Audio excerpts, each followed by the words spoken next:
Now I'll just briefly go over the storage calculator on how you use it. This calculator is available at the freedomvms.com website. Now the calculator has two primary modes. One mode you use when you know the size of the hard drive, or it's an existing hard drive, and you just want to know how much retention you are likely to get from that hard drive at a specific frame rate and image size, and also the recommended bit rate of the camera. Now the other method is where you have a specific retention goal in mind, so you want to have X number of days you want to record, and you want to know how much storage you require to meet that need. So I'll just show you here. So if up here we've got calculate by, I'll select how much hard drive storage do I need. And then you see this retention days appear. So let's say I want 21 days, and I've got 6 cameras recording at 1080p at 40 kilobytes an image at 6 frames a second. If I calculate that, results up here will give me, this is the recommended bit rate per camera. So that's what they recommend the encoding settings bit will be, which I'll go over shortly. And the storage required is around 2.5 terabytes for those for these settings here to reach 21 days. Now the other method is if you already know the size of the hard drive. Let's say I have a 4 terabyte hard drive, so I've got 4 here, and I've got 12 cameras, maybe at 960, and I've got 12 frames a second. If I click on calculate, that'll tell me the recommended bitrate to set each camera and the storage days I will get with a 4 terabyte camera with 12 cameras at those settings. Now there is a hybrid calculator mode as well. That's often handy where you have HD cameras and SD cameras, like using a tribrid or hybrid recorder. So let's say I want 31 days. I have 6 HD cameras recording at 6 frames for those, and I have 14 standard definition cameras recording at D1 resolution at around 10 frames a second. Calculate. So this will tell me the recommended bitrate for the first encoding parameters, and this is for the second encoding parameters, and it's saying I need 11 terabytes to meet that 31-day goal. I should point out that these figures are based on continuous recording at a constant bitrate, but you can expect higher retention periods when you're using variable bitrate with a cap.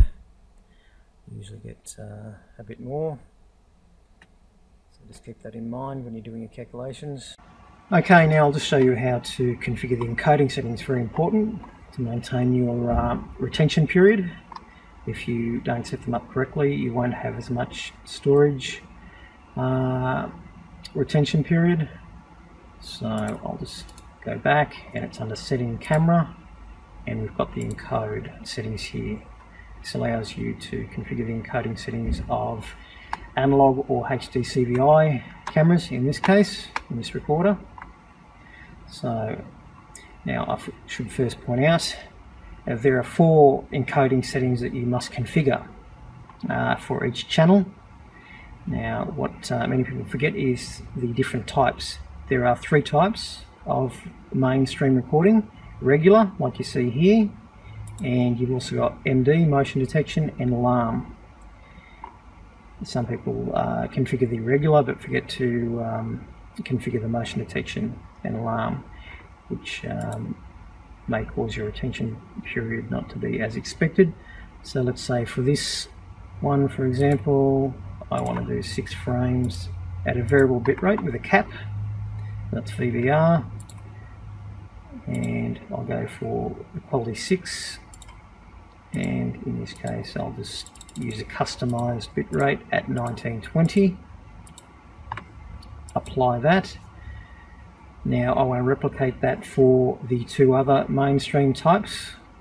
So motion detection, I will also do the same, VVR, quality 6, and a customized bitrate of 1920. apply, and just for argument's sake I'll do the same for alarm. Even so, there isn't an alarm going to be configured. It's always a good idea to be consistent. Okay, so that's, if we go back to our things, that's our first channel configured. And over here we've got our substream settings, sometimes called extra stream. Now, so this is usually used for remote offsite streaming, or from the mobile device. Usually uses by default the substream, and it can also be used if you've got a lot of HD cameras and you don't have the CPU capacity to display them in mainstream.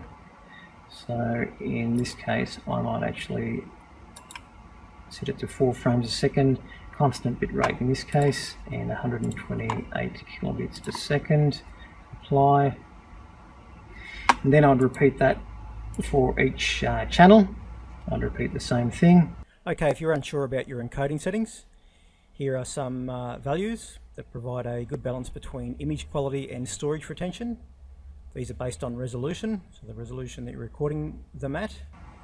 And I should just mention, with HD CVI cameras, it's very important that you set these encoding settings after the HD CVI camera has been plugged in and powered. Otherwise, what happens, HD CVI has a detection process, and when the camera is plugged in, it'll actually default these encoding settings. So as I said, it's recommended you set the encoding settings for a HD CVI camera, or even a analog camera if it's plugged into a tribrid recorder, because that will also default usually to 960 at 25 frames a second. So it's very important you configure these settings after the camera is plugged in and powered. Now I just want to also